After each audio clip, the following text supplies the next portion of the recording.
پھر فرمایا لا جناح علیکم ان طلقتم النساء ما لم تمسوهن او تفرضوا لهن فریضہ ومتعوهن علی الموسع قدره وعلی المقتر قدره متاعا بالمعروف حقا علی المحسنین.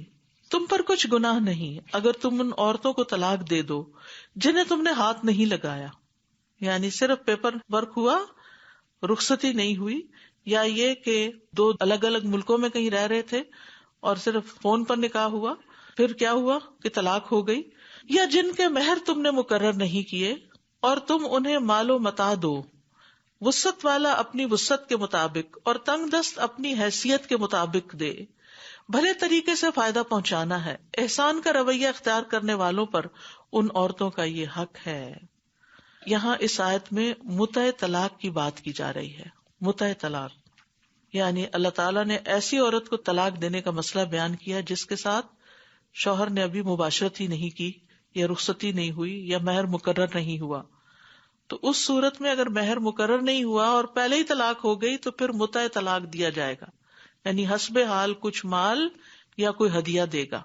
اور اس سے مقصود عورت اور اس کے گھر والوں کی دلجوئی کرنا ہے تاکہ طلاق کی وجہ سے انہیں جو تکلیف پہنچی ہے اس کا کچھ مداوع ہو سکے. جیسے سورۃ البقرہ کی آیت نمبر 241 میں بھی آتا ہے وَلِلْمُطَلَّقَاتِ مَتَاعٌ بِالْمَعْرُوفِ حَقًّا عَلَى الْمُتَّقِينَ. اور ان عورتوں کے لیے جنہیں طلاق دی گئی ہے کچھ نہ کچھ سامان دینا معروف طریقے سے لازم ہے، پرہیزگاروں پر یہ حق ہے. ٹھیک ہے، تو یہ چیز متع طلاق کہلاتی ہے.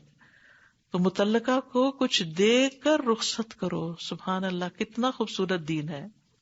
ابو اسید کہتے ہیں کہ نبی صلی اللہ علیہ وسلم نے امیمہ بنت شراحیل سے نکاح کیا تھا. جب وہ آپ کے ہاں لائی گئی، آپ نے ان کی طرف ہاتھ بڑھایا تو انہوں نے ناپسند کیا، تو اس لیے آپ نے ابو اسید سے کہا کہ ان کا سامان کر دیں، یعنی یہ رہنا نہیں چاہتی، اور رازقیہ کے 2 کپڑے انہیں پہننے کے لیے دے دیں، یعنی جاتے ہوئے گفٹ دیا، اور یہ گفٹ مہر کے علاوہ ہے. اب اس میں آپ دیکھیے کہ کتنا دینا چاہیے یہ نہیں بتایا، فرمایا وسعت والا اپنی وسعت کے مطابق اور تنگ دست اپنے حیثیت کے مطابق، بھلے طریقے سے فائدہ پہنچانا. سبحان اللہ، یہ ہے ہمارا دین. ناراضگی میں بھی، طلاق کے موقع پر بھی، آپس میں ایک دوسرے سے جدا ہو رہے ہیں ہمیشہ کے لیے، پھر بھی کچھ دو. یعنی ہمارے ہاں عموماً رواج ہوتا ہے خوشی کے موقع پر کچھ دینے کا، یہ تو بہت کامن ہے نا، اور اس میں ہم یہ نہیں دیکھتے کہ یہ خوشیاں اور یہ عیدیں ہماری اپنی بھی ہیں یا نہیں، بس موقع آ گیا ہے اب دینا ہے. ٹھیک ہے، پھر اسی طرح کچھ موقع ہم نے شادی بیاہ کے ایسی رسمیں منہ دکھائی اور پتہ نہیں کون کون سی چیزیں بنائی ہوئی ہیں جس میں لازمی طور پر کچھ دیتے ہیں. یہ بری ہے اور یہ جہیز ہے اور یہ سب چیزیں بھی کوئی دین میں ان کا کوئی تصور نہیں ہے. ٹھیک ہے، اس موقع پر ضرورت کی چیزیں آپس کی میوچل انڈرسٹینڈنگ سے دونوں خاندان مل کے ایک نیا گھر بنانے کے لیے دے سکتے ہیں. اسی طرح بچہ پیدا ہو یا کوئی کامیابی ہو یا کسی کے گھر کوئی جاتا ہے یا کوئی مہمان آتا ہے تو اس کو جاتے ہوئے کچھ رخصت کرتے ہوئے مہمان کا جو حق ہے، یعنی کوئی بھی طریقہ ہو. لیکن یہاں پر آپ دیکھیے کہ غم کے موقع پر، دکھ کے موقع پر، جدائی کے موقع پر، ناراضگی کے موقع پر، طلاق کے موقع پر، طلاق کے بعد گھر سے بھیجتے ہوئے کک آؤٹ نہیں کرنا بلکہ بھلے طریقے سے شرافت کے ساتھ کچھ دے کے. تو آپ دیکھیے اگر جدا ہونے والی بیوی کو تحفہ دیا جا رہا ہے تو جو بیوی گھر میں ہے اس کا کیا حق ہے اور اس کے ساتھ کیا معاملہ کرنا چاہیے. اور الحمدللہ ہم نے دیکھا ہوگا بعض گھرانوں میں، بعض خاندانوں میں اس کی بڑی اچھی تربیت ہوتی ہے کہ بچے شادی سے پہلے بھی اگر کماتے ہیں تو ماں باپ کو، بہن بھائیوں کو کچھ نہ کچھ اس میں سے گفٹ دیتے ہیں. اور یہ بھی ہم ماؤں کا فرض ہے کہ اپنے بچوں کو یہ سکھائیں کہ تمہاری یہ جاب ہوئی ہے، اب اس سے تم خالہ کے لیے یہ لے کر آؤ، پپھی کے لیے یہ لاؤ، بہن کو یہ دو، بھائی کو وہ دو. یہ ساری چیزیں سکھانی چاہیے تاکہ بچپن سے ہی دینے کی عادت پڑے. اور جہاں جہاں دینے کا آپ نے تفصیل تو پڑھ ہی لی ہے کہ والدین کو اور رشتہ داروں کو اور مسکینوں کو اور یتیموں کو، پھر صدقہ نکلوایا جائے ان سے کہ غریبوں مسکینوں کے لیے تم صدقہ نکالو. یہ نہ وہ سمجھے کہ جو ہم نے کمایا وہ میرا نہیں، ہم جو کچھ بھی کمائے وہ سب ہمارا نہیں ہے، اس میں اللہ کا حق ہے، بندوں کا حق ہے، اور رشتہ داروں کا حق ہے، مسافروں کا حق ہے، بہت سے لوگوں کا حق ہے اس میں، وہ سب کا ہے، وہ صرف میرا نہیں ہے. تو جو لوگ اس طرح کے طریقے سے زندگی بسر کرتے ہیں، دینے والے ہاتھ ہوتے ہیں، وہ خوب خوب برکتیں سمیٹتے ہیں. اور کچھ لوگ بخیل ہوتے ہیں، نہ ماں باپ پہ خرچ، نہ بہن بھائیوں پہ، نہ بیوی پہ، کسی موقع پر کوئی خوشی کا موقع کبھی کوئی تصور ہی نہیں کوئی گفٹ دینے کا. تحفہ جو ہے وہ غیروں کے لیے نہیں ہوتا، تحفہ اپنے گھر میں بھی دیا جا سکتا ہے. والدین بچوں کو اور بچے والدین کو دیں، یہ بھی محبت بڑھانے والی بات ہوتی ہے. بھلے وہ استعمال کریں یا نہ کریں یا آگے کسی کو دے دیں یا کچھ بھی کریں، لیکن یہ کلچر گھروں کے اندر ہونا چاہیے ایک دوسرے کو دینے کا. اور پھر خاص مواقع کے اوپر، عید کے موقع پر یا کوئی بچہ پیدا ہوا ہے اس موقع پر. ہمارے والد جو تھے، ہمارے کوئی بھی بہن بھائی پیدا تھا تو باقاعدہ امی کو گفٹ دیا کرتے تھے اس موقع پر، یعنی خوشی کا اظہار. حالانکہ یہ نہیں کہ کوئی کمی ہوتی تھی، پہلے سے ہی یعنی کہ گھر میں الحمدللہ وافر تھا سب کچھ، سب ضروریات خود پوری کرتے تھے، لیکن خوشی کا موقع ہے. یہ ایک جسچر ہے، کیونکہ عورت کو اچھا لگتا ہے باپ سے لینا، بھائی سے لینا، ماں سے لینا، شوہر سے لینا. تو یہ لین دین جو ہے یہ آپس میں ہوتا رہنا چاہیے، اس سے محبتیں بڑھتی ہیں. اور جب شوہر اپنا فرض بھی نہیں پورا کرتا، نان نفقہ بھی نہیں دیتا، ضرورت کی چیزیں بھی نہیں لا کے دیتا، تو تحفہ کہاں سے دے گا؟ یہ بخل کی انتہا ہے نا. خرچ کی ابتدا گھر والوں سے کرنی چاہیے، اور اگر گھر والوں پہ ہی خرچ نہیں کرتا، مہر تک نہیں دیتا یا دے کے لے لیتا ہے، یا بیوی کماتی ہے تو وہ بھی چھین لیتا ہے. استغفر اللہ. یہ اسلامی طریقہ نہیں، یہ سراسر ظلم کا طریقہ ہے کہ بیوی کے مال پہ نظر رکھی جائے. یعنی کئی صورتیں ہو سکتی ہیں. یعنی فقہا یہاں تک کہتے ہیں کہ بیوی جتنی چاہے مالدار ہو پھر بھی مرد پہ فرض ہے کہ اس پہ خرچ کرے. کہاں یہ کہ وہ اس سے کچھ لے، وہ اپنی مرضی سے خوشی سے دے. قرآن میں لکھا ہے اگر خوشی سے دیتی ہے تو دے سکتی. فَكُلُوهُ هَنِيًّا مَرِيًّا، تم مزے سے خوشگوار سمجھ کے کھا سکتے ہو. لیکن اگر وہ نہیں دینا چاہتی تو اس کی مرضی ہے، تم اس سے چھین نہیں سکتے، تم اس پہ دباؤ نہیں ڈال سکتے، تم اس بنا پہ اس کو طلاق نہیں دے سکتے کہ تم نے اپنا فلاں جو پیسہ ہے وہ مجھے نہیں دیا. لیکن اسلام کے ان طریقوں پر کتنے گھروں میں عمل ہو رہا ہے، کون ان پہ عمل کر رہا ہے؟ اسی لیے گھریلو مسائل، اسی لیے دل دور ہے. چاہے وہ روایتی طور پر وقتی طور پر ساتھ رہ بھی رہے نا، دل نہیں جڑے ہوئے ہوتے کیونکہ کیئر نہیں ہوتی. پھر فرمایا لا جناح علیکم ان طلقتم النساء ما لم تمسوهن او تفرضوا لهن فریضہ ومتعوهن علی الموسع قدره وعلی المقتر قدره متاعا بالمعروف حقا علی المحسنین. تم پر کوئی گناہ نہیں اگر تم ان عورتوں کو طلاق دے دو جنہیں تم نے ہاتھ نہیں لگایا یا جن کے مہر تم نے مقرر نہیں کیے، اور تم انہیں مال دو وسعت والا اپنی وسعت کے مطابق اور تنگ دست اپنی حیثیت کے مطابق، بھلے طریقے سے فائدہ پہنچانا ہے. احسان کا رویہ اختیار کرنے والوں پر ان عورتوں کا یہ حق ہے، محسنین پر یہ حق ہے، لازم ہے کہ محسنین یہ کام کریں. وَإِن طَلَّقْتُمُوهُنَّ مِن قَبْلِ أَن تَمَسُّوهُنَّ وَقَدْ فَرَضْتُمْ لَهُنَّ فَرِيضَةً فَنِصْفُ مَا فَرَضْتُمْ إِلَّا أَن يَعْفُونَ أَوْ يَعْفُوَ الَّذِي بِيَدِهِ عُقْدَةُ النِّكَاحِ وَأَن تَعْفُوا أَقْرَبُ لِلتَّقْوَى وَلَا تَنْسَوُا الْفَضْلَ بَيْنَكُمْ إِنَّ اللَّهَ بِمَا تَعْمَلُونَ بَصِيرٌ. اور اگر تم ان منکوحہ عورتوں کو ہاتھ لگانے سے پہلے طلاق دے دو جبکہ تم نے ان کے لیے مہر بھی مقرر کر دیا. پچھلی آیت میں کیا تھا؟ مہر مقرر نہیں ہوا تو کیا دینا ہوگا طلاق کے موقع پر؟ متع طلاق، کوئی گفٹ وغیرہ دینا ہوگا. لیکن اگر مہر مقرر کر دیا تو مقرر مہر کا آدھا ادا کرنا ہوگا، مگر یہ کہ وہ عورتیں مہر معاف کر دیں یا وہ مرد مہر معاف کر دے جس کے ہاتھ میں نکاح کی گرہ ہے. اور اگر تم معاف کر دو تو یہ تقویٰ کے زیادہ قریب ہے. مردوں کو کہا گیا کہ تم چھوڑ دو اور تم آپس میں احسان کرنا نہ بھولو. اچھے دن ہو تب بھی احسان کی روش اختیار کرو. یعنی دن تو برے نہیں ہوتے، ہماری اپنی خرابیاں ہوتی ہیں. اور اگر ایسے دن آ گئے ہیں کہ جس میں تعلقات بگڑ گئے تو بھی احسان کرنا نہ بھولو. جو کچھ بھی تم عمل کرتے ہو یقیناً اللہ اس کو خوب دیکھنے والا ہے. تو بہرحال یہاں یہ بتایا جا رہا ہے کہ جب نکاح ہو جائے اور شوہر نے بیوی کے ساتھ مباشرت نہیں کی لیکن حق کے مہر مقرر کیا تھا، تو اس صورت میں اگر طلاق ہو رہی ہے تو خاوند کے لیے ضروری ہے کہ آدھا مہر دے دے اور آدھا واپس لے لے. الا یہ کہ عورت اپنا حق معاف کر دے کہ تم سارا ہی لے جاؤ. اس صورت میں خاوند کو کچھ بھی نہیں دینا ہوگا. اور پھر یہ کہ ازدواجی تعلقات کی خوشگواری کا تعلق ولا تنسوا الفضل بینکم میں ہے کہ ایک دوسرے کے ساتھ احسان کرنا نہ بھولیں.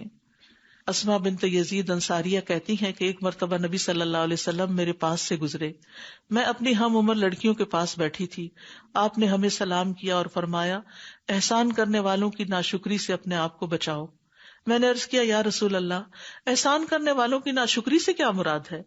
آپ نے فرمایا ہو سکتا ہے کہ تم میں سے کوئی عورت اپنے ماں باپ کے ہاں طویل عرصے تک بیٹھی رہے بغیر شوہر کے، یعنی شادی نہ ہو، پھر اللہ اس کو شوہر عطا کر دے اور اس کے ذریعے سے اولاد بھی عطا کرے، پھر کسی دن غصے میں آ کر ناشکری کرے اور یوں کہہ دے میں نے تو تجھ سے کبھی کوئی خیر دیکھی ہی نہیں. یعنی عورت کا یہ سوچنا کہ اس مرد سے مجھے کوئی خیر نہیں ملی، یہ ناشکری ہے. جو اولاد آپ کو ملی ہے نا، اس سے یہ بھی ایک نعمت ہے جو اس کے بغیر نہیں مل سکتی تھی. جو شادی ہو کہ تم اس کے گھر آئے، اس پر بھی اللہ کا شکر ادا کرو. ٹھیک ہے نہیں بنی وہ الگ بات ہے، لیکن جو ملا ہے نا اس کا تو شکر ادا کرو. جو نہیں ملا اس پہ جو ناراضگی ہے، تنگی ہے، غم ہے، غصہ ہے، وہ اپنی جگہ. لیکن ایسا نہیں ہوتا کہ کوئی پیور ایول ہو، کہ کسی کے اندر کچھ بھی خیر نہیں. تو جب انسان نعمتوں کو یاد کرنے لگتا ہے نا، احسانات کو نہیں بھولتا، بڑا نوبل انسان ہوتا ہے وہ جو کسی کا احسان نہ بھولے. یعنی بہت سے لوگ ہوتے ہیں وہ کسی کا تو کیا ماں باپ شوہر کسی کا بھی نہیں مانتے، تو یہ انتہائی اکڑ پن ہے، انتہا درجے کی بد اخلاقی ہے، اور ایسا کرنے والے خود بھی کبھی خوش نہیں رہتے. تو جس کسی نے ہمارے ساتھ کوئی بھی احسان کیا اس کو شکریہ بھی ادا کرنا چاہیے، اور اگر شکریہ ادا کرنے کا موقع نہ ہو تو پھر اس کے لیے دعا کرنی چاہیے. اور ایک اور طریقہ بھی ہے، دوسرے لوگوں کے سامنے اس کی تعریف کرنی چاہیے. یہ بھی احسان کا بدلہ ہوتا ہے. 3 طریقے سے بدلہ دیا جاتا ہے. ایک یہ حل جزاء الاحسان الا الاحسان، جیسا کسی نے کیا آپ نے ویسا ہی کر دیا. کسی نے آپ کو کچھ دیا آپ نے وہی لوٹا دیا، یا اس سے ملتی جلتی کوئی چیز لوٹا دی. ایک یہ کہ آپ کے بس میں نہیں کہ وہ لوٹائیں، آپ شکریہ کر دیں. وہ شخص دے کے کہیں چلا ہی گیا، کوئی کانٹیکٹ نہیں ہے، شکریہ کہاں سے کریں؟ تو آپ کیا کریں اس کے لیے؟ خوب دعا کریں. اور اگر کسی کے ساتھ ذکر کرنے کا، اس کو یاد کرنے کا موقع ملے تو اس احسان کا ذکر کریں، اس کو اچھے الفاظ سے یاد کریں. ہم عام طور پر لوگوں کو مرنے کے بعد یاد کرتے ہیں، جب کوئی مر جاتا ہے نا اس کی یکا یک ساری اچھی باتیں یاد آنے لگتی ہیں. اور افسوس یہ کہ جب تک کوئی زندہ رہتا ہے اس کی اچھائیاں ہمیں نظر ہی نہیں آتی. وہ اپنا آپ بھی قربان کر ڈالے تو ہمیں لگتا ہے اس نے کچھ بھی نہیں کیا. اس لیے بہت ضروری ہے کہ ہم دوسروں کے ویل وشنگ کو، دوسروں کے احسان کو یاد رکھیں اور اس کا تذکرہ کرتے رہیں. تو یہ سب آپس میں فضل کو یاد رکھنے کی صورتیں ہیں. تو وَلَا تَنْسَوُا الْفَضْلَ بَيْنَكُمْ إِنَّ اللَّهَ بِمَا تَعْمَلُونَ بَصِيرٌ. نبی صلی اللہ علیہ وسلم نے فرمایا مجھے جہنم دکھائی گئی تو اس میں زیادہ تر عورتیں نظر آئیں جو کفر کرتی ہیں. کہا گیا کیا وہ اللہ کے ساتھ کفر کرتی ہیں؟ آپ نے فرمایا خاوند کی ناشکری کرتی ہیں اور احسان کی ناشکری کرتی ہیں. یعنی خاوند کی اور احسان، یعنی جو بھی کوئی احسان کرے کوئی قدر نہیں، اس نے کیا دیا، اس نے کیا میرے لیے کیا. بچوں سے ناراض، والدین سے ناراض، بہن بھائیوں سے ناراض. کچھ لوگوں کی عادت ہوتی ہے ہر ایک سے ناراض رہتے ہیں، وہ سمجھتے ہیں سب کو انہی کے ساتھ ہی بھلا کرنا چاہیے، ان کا فرض کوئی نہیں بنتا.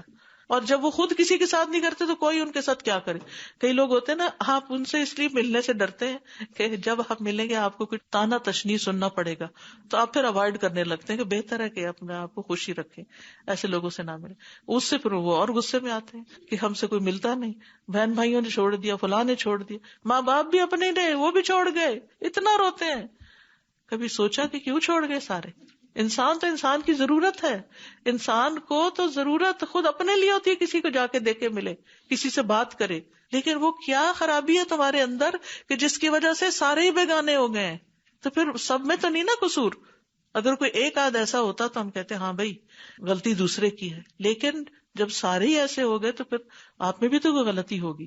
تو اس میں ضروری ہوتا ہے دوسرے کا احسان ماننا، کسی بھی طرح اس کے ساتھ بھلائی کرنا، اس کے سامنے یا اس کے پیچھے یا اس کی آخرت کے لیے. نبی صلی اللہ علیہ وسلم نے جب حضرت جویریہ سے شادی کی تھی تو ان کے سارے قبیلے کے لوگوں کو آزاد کر دیا تھا.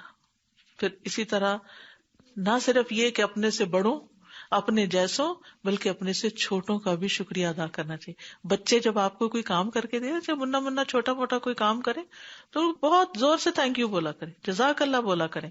تاکہ ان کو احساس ہو کہ انہوں نے کچھ اچھا کیا اور وہ آئندہ پھر بھی شوق سے کریں.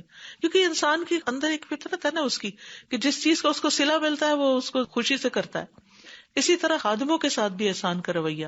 رسول اللہ صلی اللہ علیہ وسلم نے فرمایا جب تم میں سے کسی کا خادم اس کے لیے کھانا بنائے پھر اسے لے کر آئے اس حال میں کہ اس کھانے کی گرمی اور دھواں برداشت کر چکا ہے تو مالک کو چاہیے کہ اسے اپنے ساتھ بٹھائے اور کھلائے, اور اگر کھانا تھوڑا ہو تو اس کے ہاتھ میں 1 یا 2 نوالے ہی رکھ دے, یعنی کچھ نہ کچھ اس کے ساتھ کرے. اسی طرح نان مسلمز کے بھی احسان کو یاد رکھنا چاہیے, ان کو بھی آسان طریقے سے بدلہ دینا چاہیے. جیسے متم حالت شرک میں فوت ہوا لیکن نبی صلی اللہ علیہ وسلم اس کا احسان نہیں بھولے, کیونکہ اس نے بیٹوں کو بھیجا تھا کہ آپ کو مکہ واپس لائے. جب طائف کے سفر پہ گئے تھے تو مکہ والے پھر واپس داخل نہیں ہونے دے رہے تھے, تو آپ نے بدر کے قیدیوں کے بارے میں فرمایا اگر متم زندہ ہوتا تو ان نجس لوگوں کی سفارش کرتا تو میں اس کی سفارش سے انہیں چھوڑ دیتا. حالانکہ وہ مسلمان نہیں تھا لیکن اس کے احسان کو یاد رکھا. تو پھر اسی طرح لین دین, دیگر معاملات, یعنی مختلف طریقے سے. پھر فرمایا حافظوا علی الصلوات والصلاۃ الوسطی وقوموا للہ قانتین, سب نمازوں کی حفاظت کرو بالخصوص درمیانی نماز کی, اور اللہ کے لیے فرما بردار بن کر کھڑے ہو جاؤ. یہ جو گھریلو معاملات ہوتے ہیں نا, ان میں پڑھ کے بندہ نمازوں سے غافل ہونے لگتا ہے یا تاخیر کرنے لگتا ہے. بچوں میں مصروف ہیں, شوہر کی بات مان رہے ہیں, وہ مہمان آ گئے ہیں, اس کا بھی چکانا ہے, اس کا بھی دینا ہے, یہ بھی کرنا ہے, وہ بھی کرنا ہے, پیچھے رہ گئی نماز, اس میں ہم کمپرومائز کر جاتے ہیں, چلو جلدی جلدی پڑھ لو. یا یہ کہ تاخیر سے پڑھتے ہیں, نہیں اول وقت پڑھو, خصوصاً عصر کی نماز, کیونکہ عصر کی نماز میں آپ نے فرمایا کہ منافق جو ہوتا ہے وہ سورج غروب ہونے کا انتظار کرتا رہتا ہے, جب دھوپ پیلی پڑتی ہے تو اٹھ کے 2-4 ٹکرے مار لیتا ہے, جیسے مرغا زمین پہ ٹھونگے مارتا ہے. تو اس لیے خاص طور پر نماز کی حفاظت اور عصر کی نماز کی حفاظت کی بات کی گئی. اور نماز اسلام کی بنیادی تعلیم ہے, ایمان کی علامت ہے. نماز کی حفاظت مسلمان کی علامت ہے, اور دنیا کے کاموں کی وجہ سے نماز سے غافل نہیں ہونا چاہیے. نماز کا وقت داخل ہوتے ہی کام کاج چھوڑ کے نماز کی طرف چل پڑنا چاہیے. حالت جنگ میں بھی نماز کی حفاظت کا حکم ہے. صلاۃ الخوف کی تفصیل آتی ہے قرآن میں کہ دیر اینڈ دین اسی وقت انسان پڑھے, چاہے 1 رکعت پڑھے, اس کا پورا طریقہ سکھایا گیا ہے. پھر اسی طرح نبی صلی اللہ علیہ وسلم کے جو آخری کلمات تھے وہ کیا تھے؟ نماز کی حفاظت کرو, الصلاۃ الصلاۃ, اور اپنے غلاموں کے بارے میں اللہ سے ڈرو. تو جو نماز کی حفاظت کرے گا وہ دیگر عبادات کی بھی حفاظت کرے گا, وہ بندوں کے حقوق کی بھی حفاظت کرے گا. اور ایسے لوگوں سے اللہ کا وعدہ ہے والذین هم علی صلاتهم یحافظون اولئک فی جنات مکرمون, جو اپنی نمازوں کی حفاظت کرتے ہیں یہی لوگ جنتوں میں عزت دیے جانے والے ہیں. نبی صلی اللہ علیہ وسلم نے فرمایا جو ایمان کے ساتھ انہیں ادا کرے گا وہ جنت میں داخل ہوگا. یعنی جس نے 5 نمازوں کی, ان کے وضو, رکوع اور سجود اور اوقات کی حفاظت کی. کس کس چیز کی؟ وضو کی, رکوع, سجدہ اور اوقات کی. یعنی جب جلدی پڑتا نا تو انسان سجدے رکوع میں ہلتے ہلتے ہی اٹھ کھڑا ہوتا تو وہ نہیں ہوتی ادا. جو فرض نمازوں کی حفاظت کرتا وہ غافلوں میں نہیں لکھا جاتا. اور عصر کے وقت جو ہے وہ فرشتے حاضر ہوتے ہیں. نبی صلی اللہ علیہ وسلم نے خاص طور پر عصر کی نماز چھوڑنے کو اعمال کی بربادی کا باعث بتایا. فرمایا جس نے عصر کی نماز چھوڑ دی اس کے اعمال ضائع ہو گئے, باطل ہو گئے, گویا اس کا گھر بار برباد ہو گیا. یعنی جو عصر کی نماز چھوڑ دے. وقوموا للہ قانتین, اور اللہ کے لیے فرما بردار بن کے کھڑے ہو جاؤ. تو نماز میں قیام بھی فرض ہے, یعنی نماز کے دوران نہ تو کھڑے ہو کے بات چیت کرنی چاہیے اور خشوع کے ساتھ کھڑے ہونا چاہیے. جو اذکار اور سورۃ فاتحہ وغیرہ بتائے گئے ہیں وہ پڑھنی چاہیے, اور نماز میں لمبا قیام کرنا چاہیے. قیام جو ہے یہ نماز کا ایک رکن ہے, اور جو قدرت رکھتا ہے اس کے لیے قیام کرنا لازم ہے. نبی صلی اللہ علیہ وسلم نے اس کا حکم دیا ہے. اور لمبے قیام والی نماز زیادہ افضل ہوتی ہے. جس کو ظاہر ہے قرآن زیادہ یاد ہوگا وہ لمبا قیام بھی کر سکے گا, تو اس کے لیے پھر قرآن حفظ کرنا چاہیے, کچھ لمبی لمبی صورتیں. اور انفرادی نمازوں میں زیادہ طویل قیام کرنا چاہیے. اگر جماعت کا وقت ہو, آپ امام ہو, تو پھر بہت لمبی نماز نہ پڑھائیں کیونکہ اس سے دوسروں کو تکلیف ہوتی. اور یہ جو کہا گیا نا للہ قانتین, تو اس میں خشوع کا بھی حکم ہے, یعنی فرما بردار بن کر, کیونکہ یہ جنت کو واجب کرنے والا عمل ہے.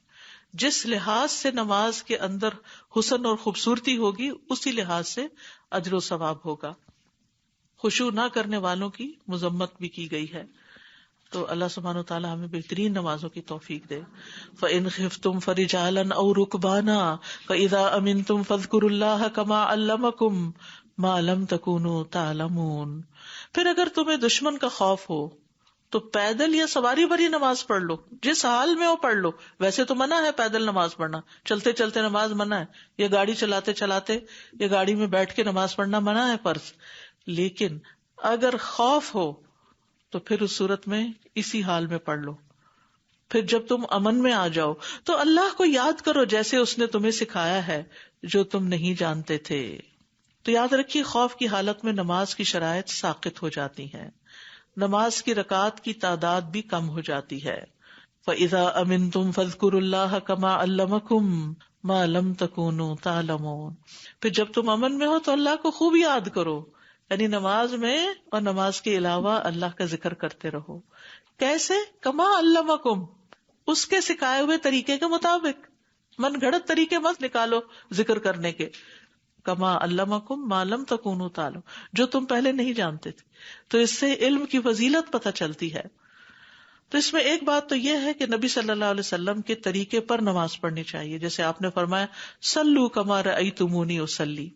اور مسنون نماز پڑھنے والے کے لیے ہی اللہ اور رسول کا ذمہ ہے، یعنی ان کی بخشش کا ذمہ ہے. لوگ دور دور سے آ کر نبی صلی اللہ علیہ وسلم سے نماز کا طریقہ سیکھتے تھے، اور صحابہ ایک دوسرے کو بیٹھ کر نماز کے طریقے سکھاتے تھے. ہمیں بھی یہ سنت ریوائز کرنی چاہیے. اور خاص طور پر جیسے کسی مسجد میں آپ گئے ہیں جمعہ پڑھنے یا ویسے، تو آپ نے دیکھا ہوگا کہ لوگ کئی غلطیاں کر رہے ہوتے ہیں، تو ہمیں بہت پیار سے اچھے طریقے سے کوئی ایک سٹیپ بتا دینا چاہیے کہ یہ چیز ایسے نہیں ایسے کر لیں. لیکن پیچھے نہ پڑ جائیں، کیونکہ آپ نماز میں اپنی نماز پہ فوکس کریں، دوسروں کی غلطیاں نہ دیکھتے رہیں، کیونکہ اس سے آپ کا اپنا خشوع خراب ہو جائے گا. لیکن کچھ چیزیں اتنی آبویس ہوتی ہیں، مثلاً امام سے پہلے رکوع میں چلے گئے، اب آپ آنکھیں بند نہیں کر کے نماز پڑھ سکتے. آپ کو نظر آ رہا ہے کہ وہ آپ کا ساتھی جو ہے وہ پہلے رکوع کر رہا ہے، پہلے اٹھ رہا ہے، پہلے سجدے میں جا رہا ہے، پہلے اٹھ رہا ہے، تو نماز کے بعد اس کا ہاتھ پکڑنے پیار سے کہیں کہ امام کے پیچھے جب نماز پڑھتے ہیں تو امام کو فالو کرتے ہیں، پہلے نہیں جا سکتے، نماز نہیں ہوتی. بس مختصر سی بات کریں. اور اتق اللہ کے بعد کچھ لوگ تو مان جاتے ہیں اور کچھ لوگ اکڑ جاتے ہیں، تو کوئی بات نہیں، امر بالمعروف اور نہی عن المنکر بھی فرض ہے نا. پھر فرمایا والذین یتوفون منکم ویذرون ازواجا وصیۃ لازواجہم متاعا الی الحول غیر اخراج فإن خرجن فلا جناح علیکم فیما فعلن فی انفسہن من معروف واللہ عزیز حکیم. اور جو لوگ تم میں سے فوت ہو جائیں اور بیویاں چھوڑ جائیں، وہ اپنی بیویوں کے لیے 1 سال تک بغیر گھر سے نکالے فائدہ پہنچانے کی وصیت کریں. ہاں اگر وہ عورتیں خود نکل جائیں تو تم پر کوئی گناہ نہیں، جو بھی وہ اپنی ذات کے بارے میں بھلے طریقے سے فیصلہ کریں، اور اللہ بہت زبردست خوب حکمت والا ہے. یہ ابتدائے اسلام کا حکم ہے. آیت کا مطلب یہ ہے کہ کسی آدمی کی موت قریب ہو تو وہ اپنی بیویوں کے لیے وارثوں کو وصیت کر کے جائے کہ انہیں 1 سال تک اس گھر کے اندر رہنے دینا، یہاں سے مت نکالنا، اور ان کا نان نفقہ بھی دیتے رہنا. لیکن اگر وہ خود ہی اس گھر کو چھوڑ دیں تو پھر وہ خود اپنی ذمہ دار ہیں، اولیاء پہ گناہ نہیں. تو پھر اس کے بعد کیا ہوا؟ میراث میں جب حصہ مقرر ہو گیا تو عدت کی مدت بھی پہلے 1 سال تھی، لیکن اب عدت کی مدت 4 ماہ 10 دن کر دی گئی، اور میراث میں حصہ دے کر اس کے بعد عورت کو 4 ماہ 10 دن اسی گھر میں رہنا ہے. اس کا مطلب ہے وہ گھر ان دنوں میں نہیں بکے گا، نہ تقسیم ہوگا جب تک وہ بیوہ اس کے اندر ہے. اس کے بعد تقسیم ہوگا، بیوہ کے ٹھکانہ الگ بنا دیا جائے یا وہ بچوں کے ساتھ چلی جائیں، لیکن یہ ہے کہ گھر وارثوں میں تقسیم ہو. یہ بہت بڑی غلطی ہمارے ہاں پائی جاتی ہے کہ جس میں پورے کا پورا بیوی کو دے دیا جاتا ہے ول کے ذریعے اور باقی وارثوں کو محروم کر دیا جاتا ہے. تو یہ چیز درست نہیں ہے. زمانہ جاہلیت میں عدت کی بہت خراب قسم کی رسمیں ہوتی تھیں، یعنی جب کسی عورت کا شوہر فوت ہو جاتا تو اس کو ایک نہایت تنگ و تاریک کوٹھڑی میں داخل کر دیا جاتا، برے برے کپڑے پہنتی، خوشبو نہیں لگاتی، یہاں تک کہ نہاتی دھوتی بھی نہیں تھی، اور اس کے اندر اتنی گندگی اور سڑاند ہو جاتی تھی کہ کوئی جانور بھی اس کے پاس لایا جاتا تھا تو وہ بھی مرنے کے قریب ہو جاتا تھا. تو اسلام نے آ کر یہ ایسی ناروا پابندیاں ہٹا دیں. وَلِلْمُطَلَّقَاتِ مَتَاعٌ بِالْمَعْرُوفِ حَقًّا عَلَى الْمُتَّقِينَ، اور طلاق یافتہ عورتوں کو بھلے طریقے سے کچھ فائدہ یعنی متع طلاق دینا ہے. متقی لوگوں پر عورتوں کا یہ حق ہے. یہ ہر متعلقہ کے لیے حکم ہے. کسی کو بھی طلاق ہو اس کو ساتھ گفٹ دینا ضروری ہے. جن کے اندر تقویٰ ہوگا وہ یہ لازمی کریں گے. اس کا یہ مطلب نہیں کہ غیر متقی لوگوں پہ لازم نہیں، مطلب یہ ہے کہ یہ تقویٰ کی علامت ہے. متقین کو اس بات پہ آمادہ کیا گیا کہ یہ تمہارا امتحان ہے کہ تم کس درجے کے مسلمان ہو. تو اس سے یہ بھی پتہ چلتا ہے کہ جب انسان اس طرح کے کام کرتا ہے تو اس کے تقویٰ میں اضافہ ہوتا ہے، اور جب انسان یہ کام نہیں کرتا تو اس کے تقویٰ کا لیول بھی کم ہو جاتا ہے. کذالک یبین اللہ لکم آیاتہ لعلکم تعقلون، اسی طرح اللہ تمہارے لیے اپنی آیات کو واضح کرتا ہے تاکہ تم عقل سے کام لو. یہ جتنی بھی آیات اوپر گزری ان سب کی طرف اشارہ ہے، کیونکہ خاندانی زندگی سے متعلق جتنے احکامات تھے ان کو یہاں ریپ اپ کر دیا گیا اس آیت کے ساتھ کہ اللہ کی حدود، حلال حرام احکام جن میں تمہارا فائدہ ہے، یہ سب اللہ نے تمہیں بتا دیے ہیں. جو ان کو پڑھے گا سمجھے گا وہ ان پہ عمل کرے گا وہ محسن اور متقی ہوگا، اور جو ایسا نہیں کرے گا وہ اپنے آپ پر ظلم کرے گا. تو اس ظلم سے باہر نکلنا چاہیے اور لوگوں تک یہ تعلیم پہنچانی چاہیے تاکہ وہ بہتر طریقے سے اپنی زندگیاں بسر کر سکیں.